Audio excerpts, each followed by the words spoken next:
धनतेरस की रात में द्वार पे दीप जलाए, यमराज हो संतुष्ट जब जीवन दीर्घ बनाए। दीप जलाकर यमराज का करते हैं हम सुमिरन, अकाल मृत्यु दूर हो जाए, घर में रहे सुख समृद्ध जीवन। यम दीपक जलाने की परंपरा का महत्व सिर्फ धार्मिक आस्था तक सीमित नहीं है, बल्कि ये हमारे जीवन में एक सकारात्मक ऊर्जा और सुरक्षा का प्रतीक भी होता है। ये दीपक हमारे मनोबल को मजबूत करता है और हमें याद दिलाता है कि मृत्यु एक अनिवार्य सत्य है, लेकिन हम अपनी आस्था और प्रार्थना के माध्यम से अपने और अपने परिवार के स्वास्थ्य और दीर्घायु के साथ ही समृद्धि की रक्षा भी कर सकते हैं। और इस दीपक के माध्यम से हम यमराज जी से अपने और अपने प्रियजनों की सुरक्षा की प्रार्थना करते हैं, ताकि किसी अनचाही घटना या फिर अकाल मृत्यु का साया हमारे परिवार पर न पड़े। यम दीपक जलाने की परंपरा का उल्लेख हमारे पुराणों और धार्मिक ग्रंथों में भी मिलता है। ये दीपक यमराज जी को समर्पित होता है, जिनकी कृपा से परिवार पर कोई अनहोनी नहीं होती, घर के सभी सदस्य निरोगी और दीर्घायु होते हैं।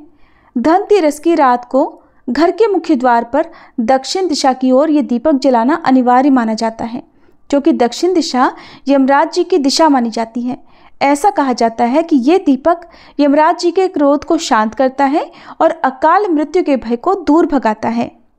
और जो इस दीपक को सच्चे मन से जलाता है, उस पर यमराज जी की विशेष कृपा होती है। यमराज जी, जो मृत्यु के देवता हैं, इस दीपक के प्रकाश से प्रसन्न होकर परिवार के सभी सदस्यों को दीर्घायु और स्वस्थ जीवन का आशीर्वाद प्रदान करते हैं। धनतेरस की रात यम दीपक जलाने से पूरे वर्ष भर परिवार के सदस्यों की अकाल मृत्यु से रक्षा होती है। हालांकि इस पवित्र क्रिया को संपन्न करने के लिए, यानी यम दीपक जलाने के लिए, कुछ सावधानियों का पालन करना जरूरी है। सही तरीके से दीपक जलाने से हम न केवल यमराज जी को प्रसन्न करके उनकी कृपा प्राप्त कर सकते हैं, बल्कि इससे हमारे घर का वातावरण भी सकारात्मक और शुभ बन सकता है। तो चलिए अब आपको बताते हैं यम दीपक किस प्रकार से जलाया जाता है, चौमुखा दीपक ही क्यों जलाना चाहिए, और धनतेरस या फिर नरक चतुर्दशी किस रात को यम दिया जलाना ज़्यादा सही रहता है। यम दीपक को आप धनतेरस या फिर नरक चतुर्दशी दोनों ही दिन में से किसी भी एक दिन जला सकते हैं, लेकिन धनतेरस की रात को यम दीपक जलाना ज़्यादा शुभ माना जाता है। यम दीपक को रात के समय ही जलाया जाता है, और खासकर तब जब परिवार के सभी सदस्य घर के अंदर आ चुके हो, यानी जिन जिन सदस्यों को रात के समय घर के अंदर आना है, जब वो सदस्य घर के अंदर आ जाएं, तब परिवार की ही कोई एक महिला या कोई पुरुष सदस्य घर के मुख्य द्वार के बाहर उस दीपक को जला सके। ध्यान रखिएगा कि ये जो दीपक है रात के समय ही जलाया जाता है, यानी कि अगर 11 या 12 बजे रात का समय भी हो रहा हो, उस समय भी आप ये दीपक जला सकते हैं। दीपक जलाने से पहले आपको एक चौमुखा दीपक तैयार करना है, मिट्टी का, और ध्यान रखिएगा पुराना दीपक ही आज के दिन प्रयोग किया जाता है। यदि आपके पास चौमुखा दीपक नहीं है, तो जो भी गोल दीपक पुराना मिट्टी का दीपक है, आप उसमें 4 बातियां लगा लें और रुई की बाती इस दिन लगाएं। उस बत्ती को इस तरह से लगाएं कि वो चारों दिशाओं की तरफ फैल जाए, यानी कि चौमुखा दीपक आपको बनाना है। उस दीपक को सरसों के तेल से भर दें और उसमें एक सिक्का डाल दें। घर के अंदर ही रखकर आपको ये दीपक जलाना है। घर में हर कमरे में उस दीपक को घुमाना है। इसके बाद घर के मुख्य द्वार पर दक्षिण दिशा में आपका मुख दक्षिण दिशा की तरफ होना चाहिए, और तब आपको जो यम दीपक है उसे नीचे रखना है। ध्यान रखिएगा दीपक डायरेक्ट जमीन पर नहीं रखा जाएगा। दीपक के नीचे आप थोड़े से अनाज जैसे गेहूं या फिर चावल का आसन रखें और उसके ऊपर जलते हुए दीपक को रखें। कई जगह पर यम दीपक नाली के आसपास या फिर उस स्थान पर रखा जाता है जहां पर गंदगी हो, जैसे कि कूड़े आदि का ढेर, यानी जो घूरा होता है, जहां पर गोबर पाथ कर रखा जाता है, जहां गोबर का ढेर होता है गांव में, वहां पर भी इस दिए को जलाकर रखा जाता है। तो आपके यहाँ जो भी नियम हो, जो भी परंपरा चली आ रही हो, उस जगह पर आपको यम दीपक रख देना है। अगर आपके पास पुराना मिट्टी का दीपक नहीं है, तो आप आटे का दिया भी बना सकते हैं। चौमुखा दीपक भी यम दीपक के रूप में आप जलाकर रख सकते हैं।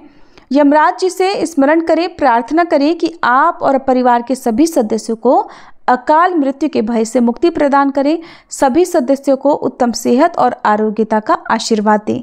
धार्मिक मान्यताओं के अनुसार दीपावली की रात यम दीपक जलाने के पीछे एक पौराणिक कथा है, जिसके अनुसार किसी राज्य में एक हेम नामक राजा था।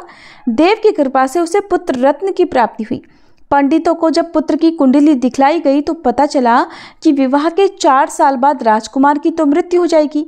ऐसे में राजा ने उसे ऐसी जगह भेज दिया जहां पर किसी भी कन्या की परछाई तक उस पर ना पड़ सके, ताकि राजकुमार का कभी विवाह ही ना हो सके।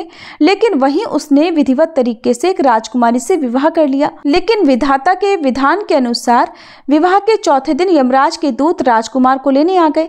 ये देखकर राजकुमारी खूब रोई। राजकुमारी के इस करुण विलाप को देखकर यमदूत के हृदय भी पसीज गए और उन्होंने यमराज जी से आकर कहा कि हे यमराज जी, कोई ऐसा तरीका नहीं है जिससे व्यक्ति अकाल मृत्यु से मुक्त हो सके। तब यमराज जी ने कहा कि कार्तिक मास के कृष्ण पक्ष की त्रयोदशी तिथि की शाम के समय दक्षिण दिशा में मेरे नाम से जो दीपक जलाएगा उसे अकाल मृत्यु से मुक्ति मिल जाएगी। इसी कारण हर साल इस दिन यम दीपक जलाने की प्रथा शुरू हो गई। यम दीपक जलाने के बाद जो सबसे खास सावधानी आपको बरतनी है वो ये है कि अगले दिन सुबह सवेरे आप जैसे ही उठें तो जो यम दीपक आपने जिस जगह जलाया है उसका विसर्जन आपको कर देना है। यदि दीपक में अधजली बाती है तो उस अधजली बाती सहित आपको उस दीपक को अपने घर से दूर कहीं पर भी विसर्जित कर देना है।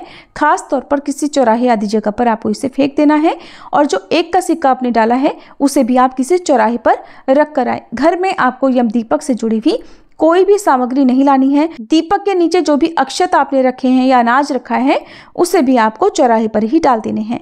तो इस तरह से यम दीपक जलाया जाता है और यम दीपक जलाने के बाद सावधानी बरती जाती है।